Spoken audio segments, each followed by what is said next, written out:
અને અત્યારે મોંઘવારી, બેરોજગારી એવા જે કાયમી પ્રશ્નો છે એને બાદ કરો તો પણ સલામતી, શિક્ષણનું જે સ્તર જે છે, હોસ્પિટાલિટી જે છે, હોસ્પિટલમાં જે દાખલ થાય દર્દીઓને મળવા પાત્ર જે છે સેવા, એ નથી મળતી. અને આ રોડ રસ્તાથી માંડીને જેટલા ભ્રષ્ટાચારની ચરમસીમા છે, અને છતાંય તમે જુઓ જાહેર ફંક્શનમાં બધા નેતાઓ શું કે છે, ભારતીય જનતા પાર્ટીના લોકોએ પોતાના ઘર બારની ચિંતા કર્યા વગર પક્ષ માટે થઈને રાત દિન એક કર્યા. કોઈ હરામ બરોબર ઘર બહારની જ ચિંતા કરી છે, બહારની ક્યાં કરી ભલામણ.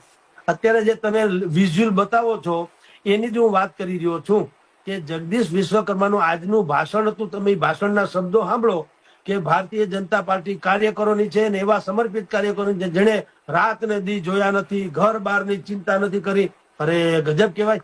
જો એવા બધા તમે હોત તો અમે તમને પાલખીએ બેહાડીને ન નાચતા કૂદતા હોત, બલકે અત્યારે છૂટ આપો તો મારવા દોડે એમ છે જનતા. એટલે આ જે વાસ્તવિકતા છે એને રજૂ નથી કરતા, મીડિયાએ કરવી જોઈએ. પણ હવે એ કમનસીબી છે કે જે ગણો તે, ને આપણે બોલીએ તો આપણી બધા છૂથાછૂથી થાય છે. તો જે આપણા ભાઈ, પણ જે વાસ્તવિકતા છે તે આ છે